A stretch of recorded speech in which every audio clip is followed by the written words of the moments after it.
Olá, boa noite. Olá, boa noite. Então vamos nos preparando para essa live de hoje.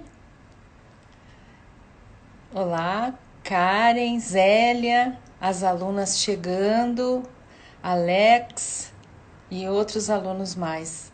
Estou muito feliz de estar aqui hoje e nós vamos falar sobre um tema que foi escolhido faz um tempinho. Algumas pessoas pediram, incrementaram algumas questões quando eu publiquei que eu ia fazer a live. E então eu quero dizer que ele ficou bastante recheado e que vocês podem continuar me incrementando com todas essas questões, porque elas são o combustível de todo esse movimento que a gente faz, né? Eu sei que tem, a Eliana chegou também, a Daisy, a Rosana chegou também. Eu sei que tem muita gente que está fazendo as minhas aulas no curso e a gente está aproveitando muito, são pessoas extremamente interessadas, a gente troca bastante, mas acaba que, sim, será gravada, mas acaba que nós sempre temos um pouco mais de temas para discutir, para falar. A nossa temática IOPT é uma temática que já está há muitos anos sendo desenvolvida, então realmente temas é que não nos falta.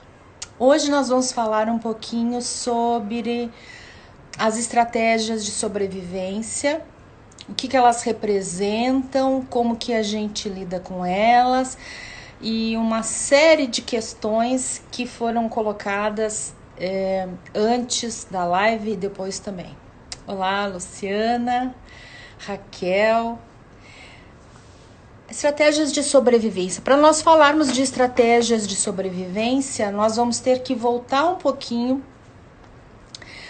para falarmos sobre a nossa estrutura básica, né? O nosso modelo básico em IOPT. Nós temos um modelo que o professor criou, então eu vou dar uma breve explicação. Nós nascemos com uma psique inteira, tá? Essa psique inteira, ela é um modelo ideal. Então, essa psique está lá com a plenitude total. Num determinado momento, nós vivenciamos alguma coisa que nos leva para uma situação de estresse. Essa situação de estresse é uma situação de adaptação a essa dificuldade que nós estamos enfrentando. Então, essa adaptação é uma adaptação que pode ser possível nós enfrentarmos aquela dificuldade com os nossos equipamentos. Então nós vamos enfrentar aquele estresse, né? Eu tenho uma prova, eu vou ter que ficar toda noite sem dormir, tomando café para me estudar um pouco mais. Eu tenho um recurso para apresentar para o tribunal. Eu tenho um cliente que me exige um pouco mais de delicadeza, um estudo especializado sobre as questões que eles estão apresentando. Então, a Célia, Letícia, Marcelo, obrigada pela companhia. Ó, Terezinha, Leide.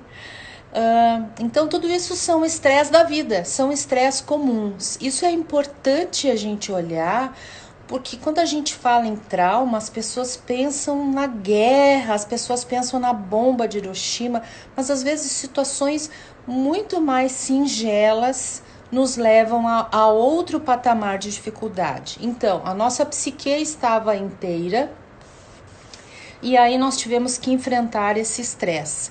Esse estresse foi suficiente, nós tivemos equipamento suficiente para enfrentar? Sim. Então, ok, o nível de estresse baixa e nós tocamos a vida para frente. Mas imaginemos um estresse em que a gente tem dificuldade com o nosso equipamento para enfrentar. E aquela situação perdura, às vezes situações muito assim comuns, assim, doente na família, que passa um período ficando cada vez pior, a gente vê aquela pessoa sofrendo, a gente entra num nível de estresse enorme, até que aquilo a gente pode ter equipamento suficiente para enfrentar, mas aqui a gente pode também passar por uma situação em que nós não conseguimos mais enfrentar. A partir desse momento, a gente como que rasga esse tecido e aí, hipoteticamente, numa forma de modelo, nós ficamos com uma psique cindida em partes. Sempre teremos uma parte saudável, uma parte que foi traumatizada, que encapsula todas aquelas emoções doloridas que a gente não conseguiu enfrentar, e uma parte que é a estratégia de sobrevivência. E hoje nós vamos olhar especificamente para essa estratégia de sobrevivência.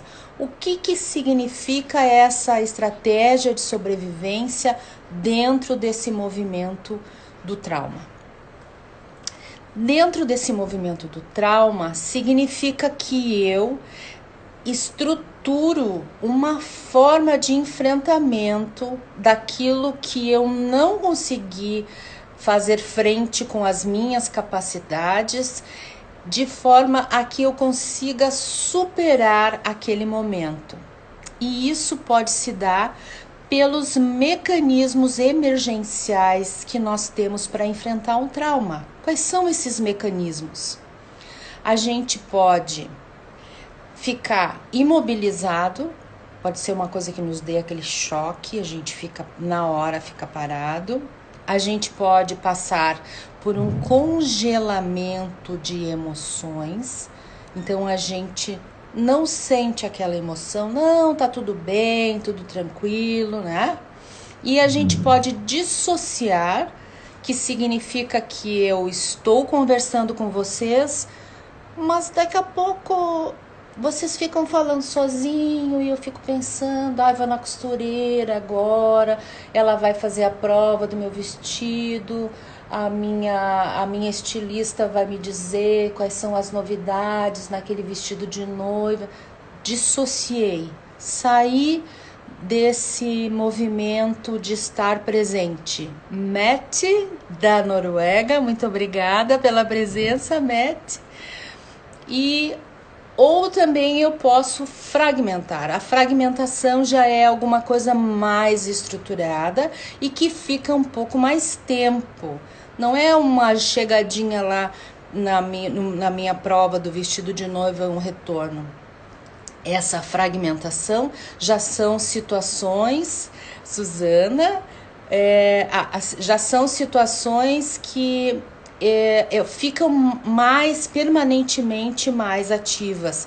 Então a gente vê que um dia a pessoa é de uma forma, no outro dia a pessoa é de uma outra forma, de uma forma bastante intensa, bastante pesada, as diferenças são muito discrepantes, a gente não consegue compreender. Então essas são as formas de enfrentamento desse trauma. É um estresse que eu não consigo enfrentar, e que para eu conseguir superar ele de uma forma a sobreviver a ele, ou seja, ou a sobrevivência significa ou não morrer, ou não sofrer um desequilíbrio emocional mais grave, eu então entro nessa resposta emergencial, que são essas 4 situações, certo? Bom, mas o que nós temos que prestar muita atenção? Os modelos hipotéticos, eles são ótimos para a gente estudar, mas na verdade nós precisamos lidar um pouco mais com a realidade. A realidade é que quando nasce um bebê, se a gente for pensar do nascimento para frente, ele não tem um cérebro de adulto em forma miniaturizada. Ele não tem todas as capacidades dentro dele. Esse cérebro desse bebê tem 30% da capacidade desenvolvida. O resto ele vai desenvolver ao longo dos seus 25 anos de vida. Então vejam quão incompleto... Desculpe, entrou uma ligação. Quão incompleto nasce esse bebê humano. E então, quando nós percebemos essa situação e nós olhamos para toda a gestação, desde o momento em que se juntam as duas células para que inicie o desenvolvimento de uma nova vida, até um pouco mais adiante, nós teremos uma regulação dessa pessoa através do mundo externo. Tanto é assim que os bebezinhos pequenos, eles são regulados com relação ao calor e ao frio pela mãe. A mãe é que faz com que essa criança esteja com a roupinha adequada. Com relação à comida, a mãe que fornece a comida adequada. Então, o que acontece? Nós precisamos desse mecanismo externo de regulamentação para a sobrevivência dessa criança. Ora, uma coisa mais estressante do que nós termos uma regulagem externa é muito difícil, não é? Eu acho que eu vou ter que entrar de novo aqui, porque deu algum problema aqui no Facebook.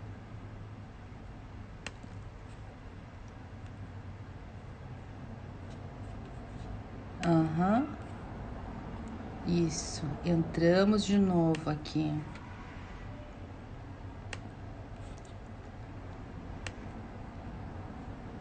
Ok, mas então... Oi, Mônica. Então, esses bebês, eles têm essa dificuldade de terem essa regulamentação externa. E essa regulamentação externa, ela favorece a uma enormidade de traumas a mais. Concordam comigo? Isto. Pronto. Essa regulamentação externa, ela favorece a uma dificuldade para a pessoa se tornar autônoma naquele momento, ela não consegue.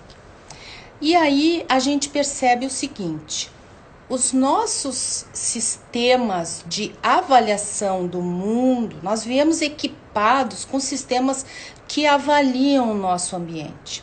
E esses sistemas, eles nasceram e vieram evoluindo junto com a evolução da espécie. Então, nós temos vários sistemas de respostas para as dificuldades que nós enfrentamos na vida.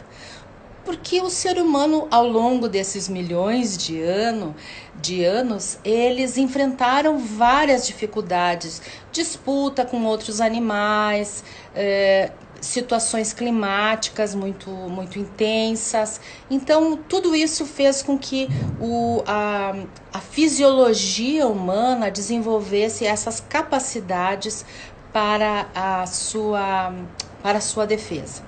Então, existem esses mecanismos de defesa que eles são respostas não escolhidas. São respostas que nós exteriorizamos elas automaticamente.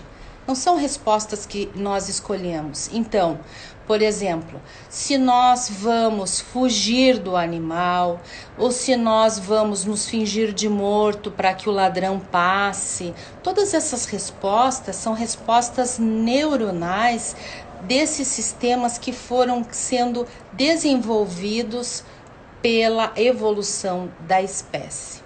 Mas o que eu acho muito importante que a gente observe é que essas respostas neuronais, elas foram construídas da seguinte maneira: um par de nervos desce da cabeça até o nosso corpo, e do nosso corpo, vísceras principalmente, para a cabeça sobem muito mais, sobe o dobro de pares de nervos.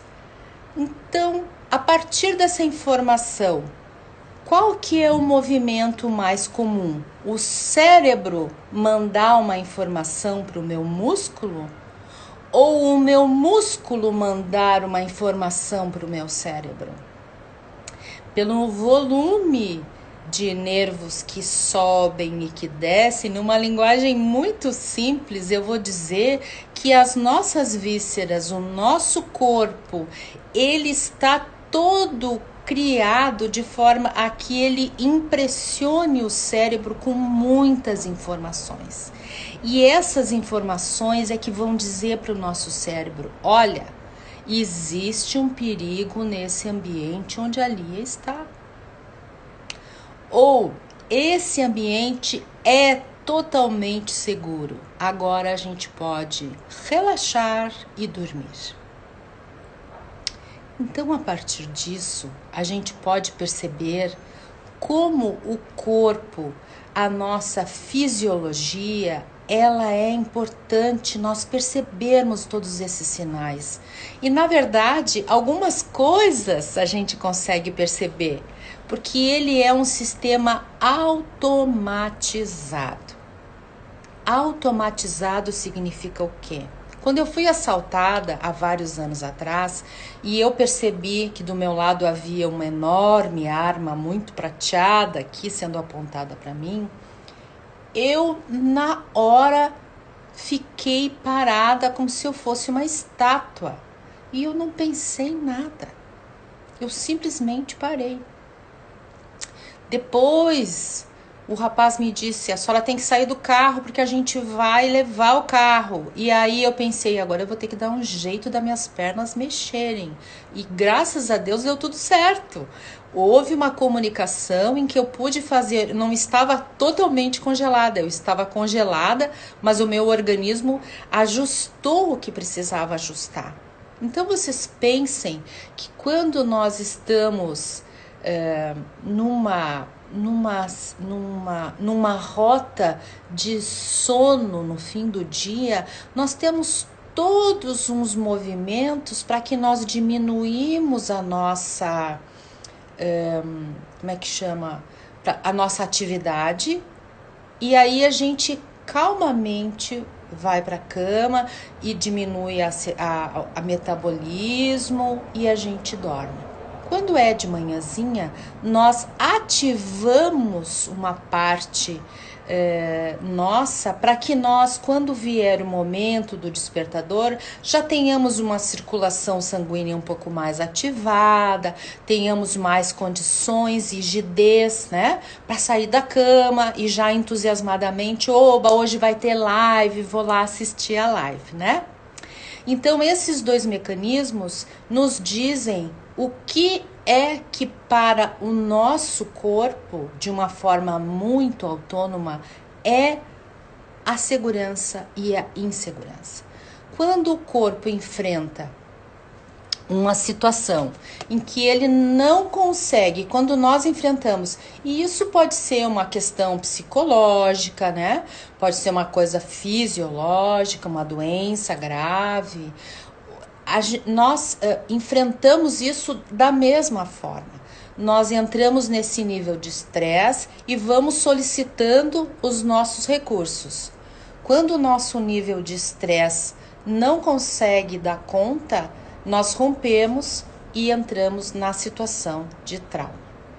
Essa situação de trauma tem essas três partes e hoje nós vamos falar da estratégia de sobrevivência, então, que nada mais é que esse estresse levado ao extremo, e agora ele tem uma função especial dentro da nossa psique.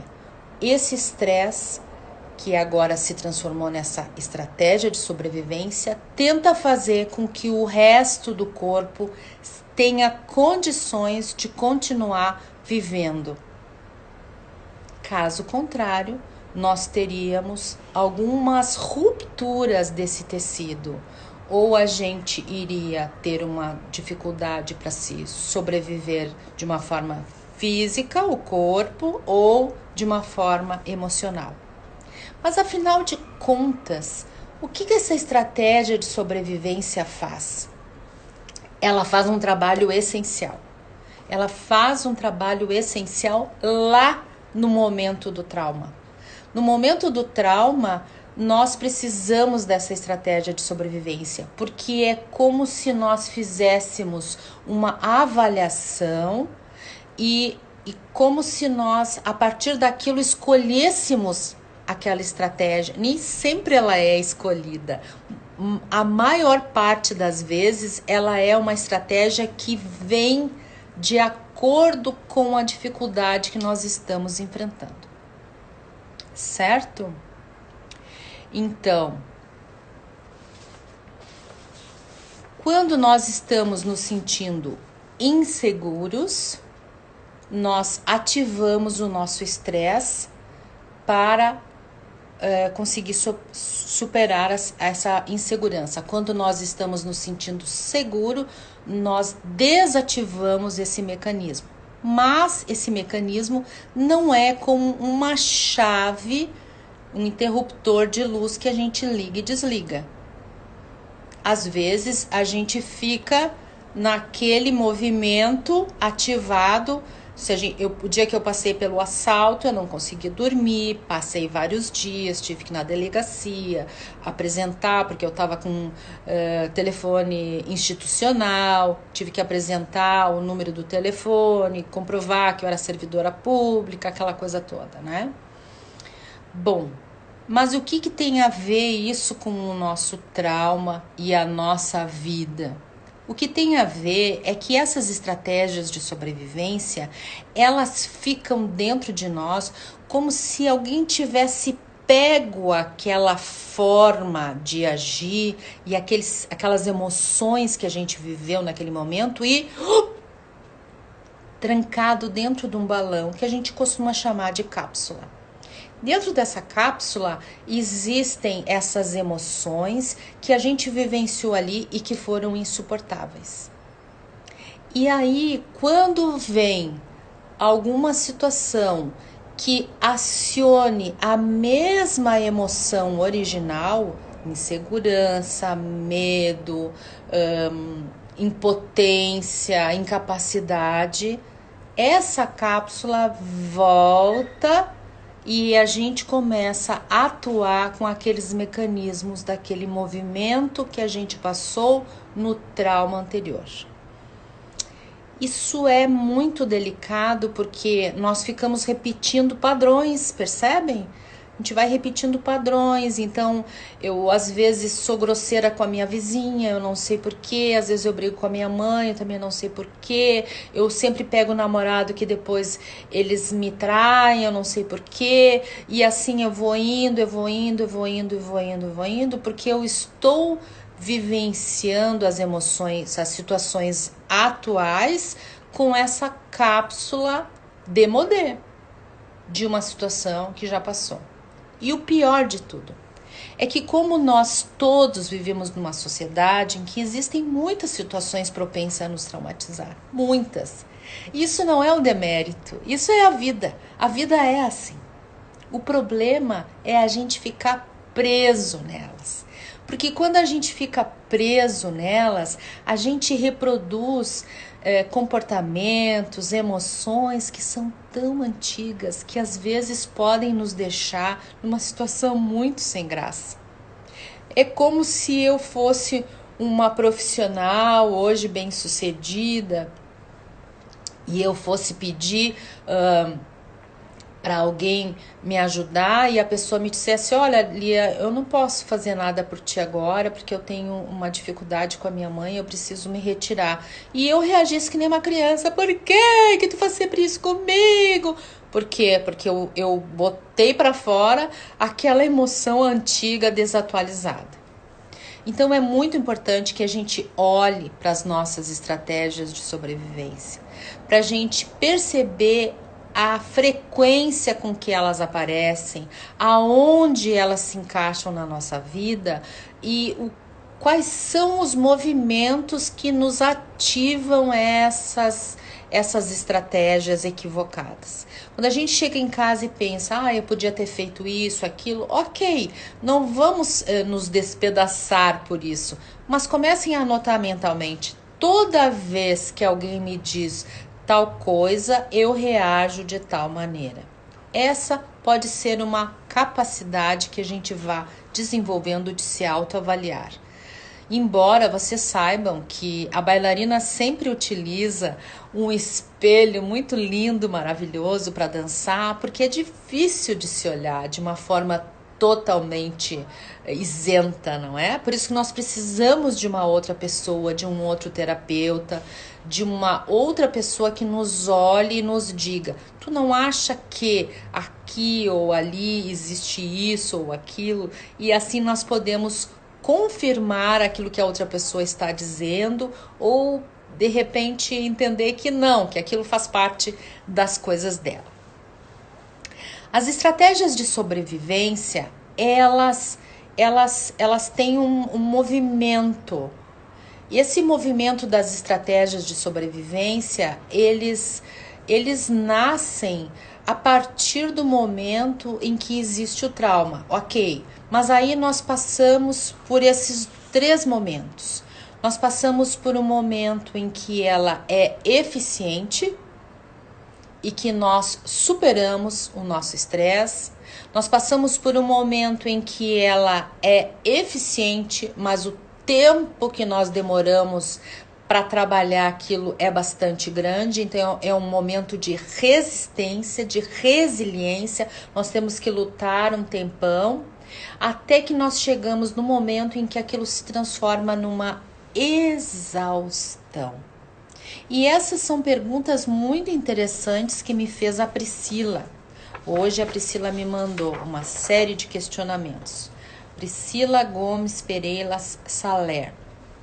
Então ela me pergunta assim: quais os danos físicos e psicológicos para uma pessoa que vive por longos períodos no modo de sobrevivência? A pessoa que vive em longos períodos no modo de sobrevivência, ela pode apresentar alguns sinais muito claros de exaustão. E aí eu tenho que voltar um pouquinho para explicar. Nós temos aquele mecanismo que eu falei no começo. A gente tem um mecanismo que nos faz acordar e um mecanismo que nos faz dormir. E esses 2 mecanismos, eles agem cada um a seu tempo, se complementando de uma forma harmônica. Porque quando eu vou dormir, eu não tenho aceleração cardíaca. Quando eu acordo, eu posso ter, para fazer com que eu saia da cama. Eu não posso ter sono na hora que eu acordo, né? Então, esses mecanismos, eles trabalham de uma forma harmônica e muito sincronizada em paradoxo, né? Quando um sobe, o outro desce e assim sucessivamente. Quando nós temos uma situação de estresse por um período muito longo e aquilo a gente não consegue ultrapassar, ou seja, aquilo já é um trauma, o que acontece? Essa regularidade desse movimento não acontece mais. Nós temos um pico e os 2 andam juntos. Ou seja, o professor escreve muito bem no livro dele e vocês vão entender perfeitamente. A gente tem um pé no acelerador e outro pé no freio. O que acontece? A gente acelera a máquina, não vai para lugar nenhum, e a gente desgasta ela. E a partir deste momento, nós podemos ter como consequência vários sintomas sobre essa circunstância de extrema exaustão. Nós podemos ter, olhem só como é lógico, nós podemos ter o início de uma dificuldade com o açúcar no sangue. Por quê? Porque se o nosso corpo entende que ele está com uma necessidade de ficar ativado, nós vamos ter a glicose no nosso sangue, para que a gente tenha essa força de sair correndo, não é isso? A resposta não é essa? Então, se nós tivermos essa necessidade, essa percepção que nós nos mantemos em risco e que nós precisamos ter os músculos ativados, o corpo vai fazer com que nós tenhamos sangue com glicose acima do limite. E aí nós podemos ter um efeito de termos uma diabetes, por exemplo. Ou a gente pode ter pressão alta, porque o sistema está todo em alerta, a gente continua achando que a gente está em alerta. Ou a gente pode ter obesidade, por quê? Porque o sistema está imaginando que ele vai precisar armazenar, ele está em risco, vamos armazenar. Tudo isso são consequências de situações que nos deixaram no limite. Por quê? Porque aquela regulação bonitinha de dia e noite, dormir e acordar, está toda bagunçada. Então nós estaremos nessa estratégia de sobrevivência, vivendo sob uma perspectiva de estresse alto, e o corpo continua reagindo como se nós estivéssemos lá. Essa é uma possibilidade. Outra pergunta que ela fez foi o seguinte: quais os principais sintomas externos aparentes de uma pessoa que está vivendo numa estratégia de sobrevivência? Ela pode não ser adequada para situações que se apresentam para ela. Ela pode ser uma pessoa completamente alheia ao momento em que ela está vivendo, não sabe de nada, não tem notícia de coisa nenhuma, porque ela precisa se isolar, porque é a forma como ela se sente segura. Ela pode ser uma pessoa que tenha aqueles efeitos fisiológicos que a gente acabou de falar. Pode ser uma pessoa que esteja sempre exausta. Gente, essa fibromialgia, essas doenças autoimunes, essas dificuldades do próprio corpo não conseguir dar conta de tudo isso, Alda, é esse livro que deve estar saindo até setembro, se Deus quiser, o livro vai estar na rua, na minha tradução. Todas essas dificuldades que nós temos com a... Eu perdi o fio da meada. Nós estaremos vivendo com muita atenção para evitar esse movimento. E esse movimento de tentar obstruir essas emoções nesse sistema todo desregulado, que é pisar no freio e no acelerador, vai fazer com que a gente tenha esse desgaste. Então, até existem estudos que mostram que o cérebro pode antecipar o seu desgaste, digamos, se apresentar como um cérebro de uma pessoa mais idosa. Eu vou fazer um PET scan hoje e eles olham, a senhora tem um PET scan de uma senhora de 105 anos. Eu vou ficar apavorada, porque eu não tenho 105 anos, né? Mas eu acionei demais todo esse mecanismo. Eu ontem estava assistindo a vida do Frank Sinatra, que são 2 capítulos, e a gente percebe assim como ele entrou em altos e baixos na vida dele. Ele teve sucesso e ele se retirou. Ele teve sucesso, ele se retirou. Ele teve sucesso e ele se retirou. Mas de uma certa forma havia uma adaptação dele para tudo isso, porque ele voltava com muita energia, com muita vontade. A vontade de viver, a energia para a gente viver, essa disposição para a gente achar de manhã, esse entusiasmo para sair da cama, isso tem muito a ver com essa questão de a gente estar fora desse estado dessa estratégia de sobrevivência. A estratégia de sobrevivência, ela nos drena muita energia, porque é muita energia voltada para não se perceber as dificuldades. Os nossos desejos mais íntimos, como desejar o amor da mãe, desejar o acolhimento das pessoas do jeito que a gente é, para a gente se sentir amado, são coisas que às vezes a gente não tem como expressar, porque as pessoas ouvem aquilo que a gente diz e elas não reagem, então são desejos que ficam contidos. E o professor falou muito bem nesse nosso último seminário, em que nós tivemos a Maria, a maioria de nós juntos, que ele mostrou muito bem que isso fica acumulado como se fosse uma energia no músculo para a gente se movimentar para ir para a mãe. E como isso não acontece, porque a mãe não está muito interessada, essa energia ela fica ali e lá pelas tantas a gente começa a desenvolver as doenças autoimunes. Tudo isso é muito, muito, muito...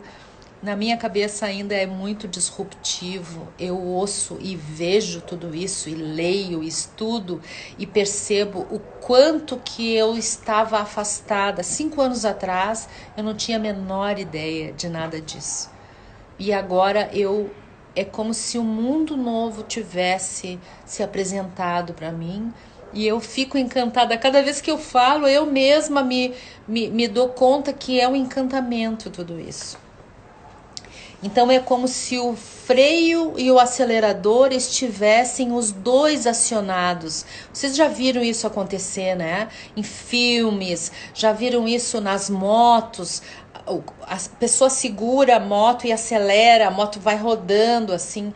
Imaginem a gente dessa forma, né?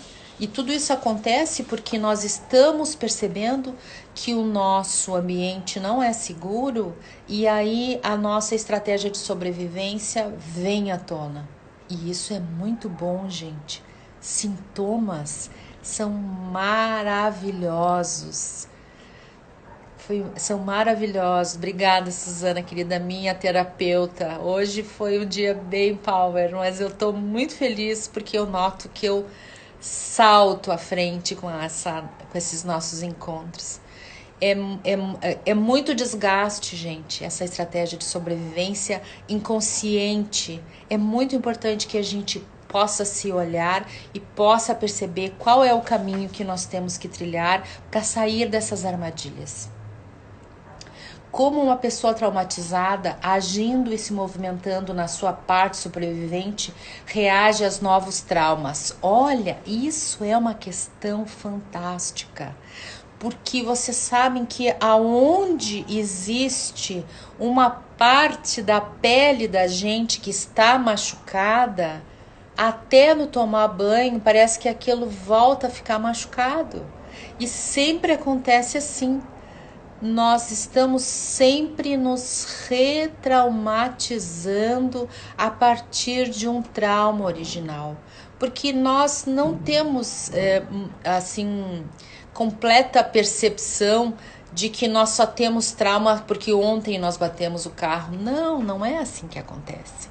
Nós temos traumas que estão dentro de nós, mais antigos, que estão cristalizados e que às vezes a gente não olha para eles, porque nós, para trabalharmos os traumas na terapia IOPT, nós precisamos olhar os traumas de uma forma das suas consequências. Esses dias uma aluna minha me perguntou: Lia, eu passei por uma situação lá em 1979, depois em 92, eu acho que isso me traumatizou muito, eu gostaria de trabalhar. Não funciona assim, gente.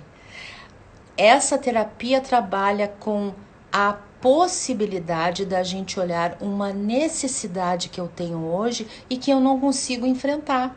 Então, por exemplo, eu não consigo fazer as minhas aulas de inglês.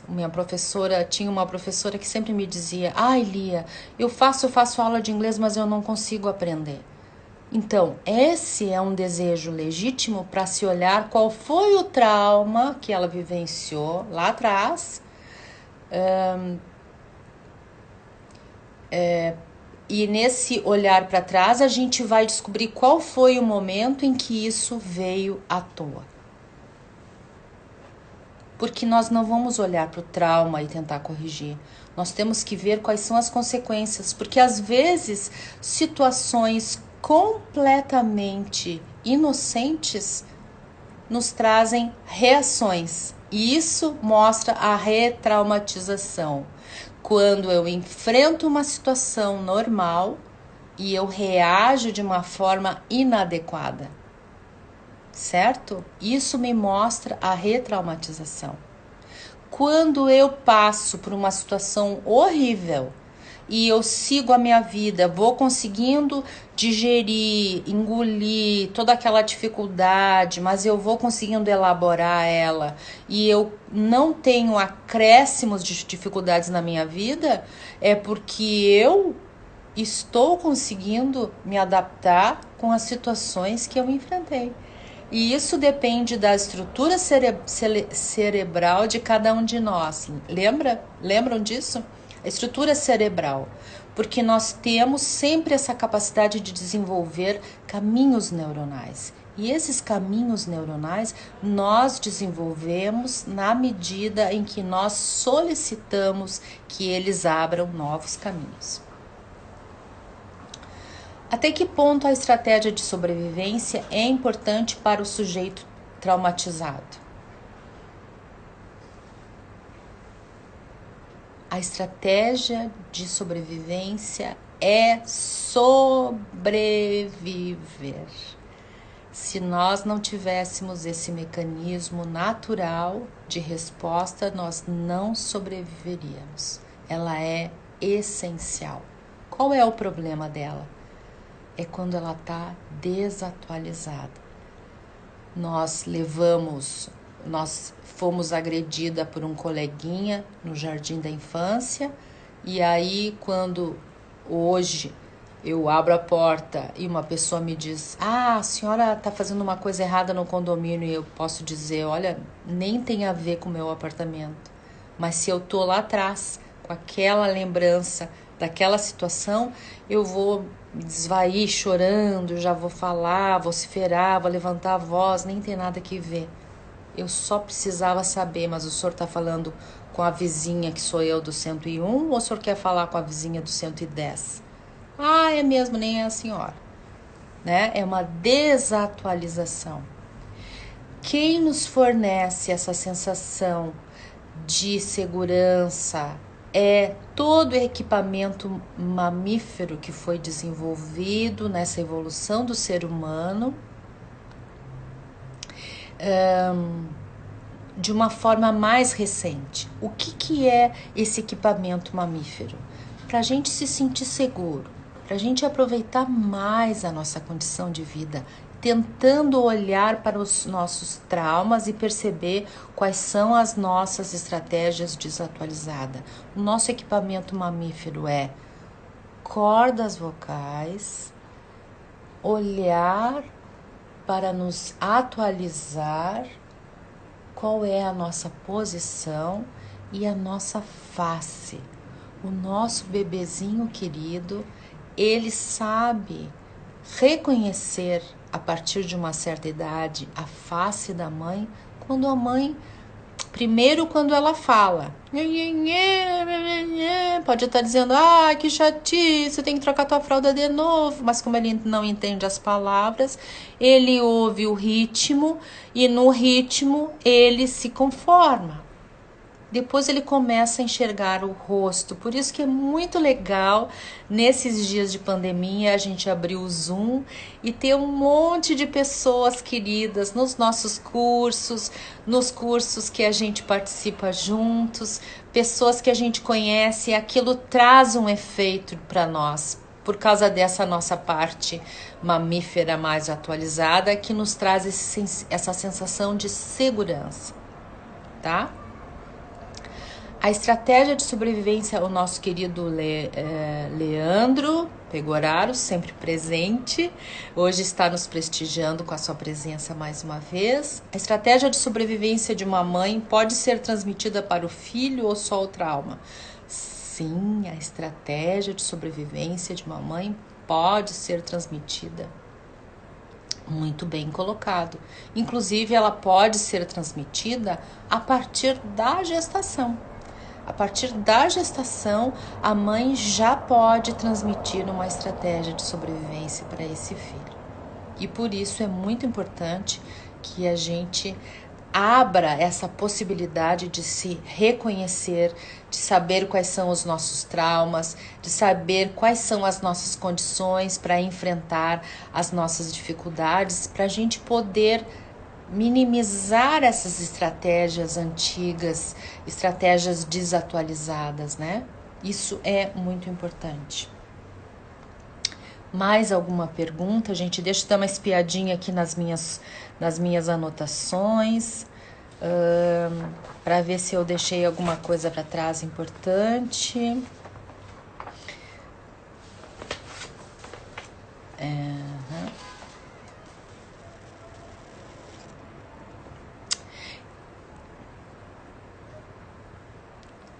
Como reconhecer o que é um trauma, o que é uma estratégia de sobrevivência desatualizada? Ok. Um trauma é quando nós enfrentamos ele pela primeira vez, né? Então, primeira vez eu tava lá e aí chegou aquele assaltante e eu tava ali e eu nunca tinha sido assaltado, eu congelei. Depois ele me disse, mas a senhora vai ter que sair do carro. Eu recrutei minhas pernas, né? Saí do carro, a senhora me entrega a chave, entreguei a chave para ele, baixei bem a cabeça para ele ver que eu não estava querendo olhar pro rosto dele. Na verdade, eram dois adolescentes, um ensinando pro outro como é que se assaltava. Olha, agora tu faz assim, agora tu faz assim. E aí eu me coloquei naquela situação. Bom, então o que acontece hoje? Todas as vezes que eu vou para um lugar e eu tenho que estacionar, não é estacionamento fechado, eu lembro fisiologicamente do meu assalto. Só que não tenho reações completamente aversivas, por exemplo, eu não deixo de fazer alguma coisa por causa do assalto. Eu pego um carro, um táxi, pego um Uber, não tento enfrentar, mas não é uma coisa extremamente dolorida para mim. Se eu estivesse com muita dificuldade, eu teria problemas para sair de casa depois do assalto. Então, todas as vezes que eu saísse de casa à noite, num lugar que eu tivesse que estacionar meu carro na rua, ou mesmo indo de Uber ou de táxi, eu tivesse que estacionar meu carro na rua e eu enfrentasse um mal-estar, um enjoo, né? A gente tem essas reações viscerais, mal-estar, enjoo, tontura, tudo isso seria a estratégia de sobrevivência ao trauma, como se eu estivesse vivenciando aquilo de novo, tá? O que mais que nós temos para falar hoje? Ainda tem uns minutinhos. A retraumatização, gente, acontece muito em situações em que a gente não respeita a fragilidade do outro. Isso é muito comum. Por isso que quando eu faço as minhas constelações, eu tenho bastante cuidado para perceber até onde eu posso ir. Às vezes a pessoa tem uma aparência, às vezes tem uma forma de falar em que ela tem uma postura, né, que ela dá conta do recado. Mas eu sempre penso que se não está completamente explícito que ela não pode dar, que ela pode não dar conta, eu não vou. Eu acho isso muito, muito perigoso. Acho que a gente tem que ter o máximo de cuidado. Porque quando nós estamos olhando para uma outra pessoa na situação do 7 da constelação, nós estamos olhando para um ser fragilizado. E esse ser fragilizado, ele precisa da nossa... Não é só do nosso olhar. Ele precisa da nossa empatia, da nossa simpatia, ele precisa da nossa proteção, ele precisa perceber que ali existe alguém que não condiciona ele, que não manda ele ficar quieto, que não manda ele, que não diz para ele qual é a hora que termina a constelação. E quando o cliente quer prosseguir mesmo assim, aí a responsabilidade é do cliente. E aí tá tudo certo. Ele quer enfrentar. Quando o facilitador, o terapeuta, vai colocando as coisas lá para frente, é que eu acho perigoso. Quando o cliente deseja, ele tem uma curiosidade, às vezes essa curiosidade não no sentido especulativo, mas uma curiosidade de querer ir adiante, de se perceber um pouco mais adiante, porque saibam de uma coisa que eu acho muito importante. Quando o constelador ele abre demais e quer... Obrigada, Bianca. Quando o constelador ele tem um objetivo na cabeça dele e ele quer enquadrar o cliente naquele objetivo, às vezes a gente tem sorte que o cliente não se dá conta. Mas quando o cliente se dá conta, ele se ressente porque, mais uma vez, quais são as dores mais doloridas dessas pessoas? Não serem aceitas como elas são, ou porque elas têm uma velocidade diferente dos outros, ou porque elas têm uma forma de entender que começa a entender tudo bem pouquinho para depois cair lá, ou seja, a totalidade daquilo que ela é, essa pessoa não está sendo acolhida. Isso é fundamental, fundamental. Às vezes a gente vê que existe essa dissonância. O constelador ele quer chegar num lugar, ou então ele acha que aquilo tudo já terminou e ele vai conduzindo. Não, a gente precisa deixar que o cliente vivencie, pelo menos nesse momento, a situação de que ele é totalmente aceito, mesmo que ele seja devagar, que ele não compreenda, que ele fique titubeando. Ok. Por isso é que ele está na nossa frente, porque alguém já fez essa avaliação. Ai, não entendi muito bem, Daisy. Lia, como fazer quando o trauma aparece em determinada situação? Como fazer para ficar no momento presente, para perceber que já passou? Como que a gente faz essa dissociação? Por isso é que nós precisamos muito do terapeuta. O terapeuta é fundamental, porque nós iremos apresentar alguma situação e essa situação vai estar bem desatualizada. Então nós vamos precisar que alguém nos ajude e nos diga, olha, a pessoa, o vizinho que bateu na porta, ele se enganou. Mas a gente reagiu. Quando a gente... Eu acho que tem esse ponto, sabe, Daisy? Quando a gente reage, a gente não está agindo. A gente age com consciência e com conduta. Quando a gente reage, a gente está reagindo com alguma parte de nós que não é a parte mais elegante, eu acho.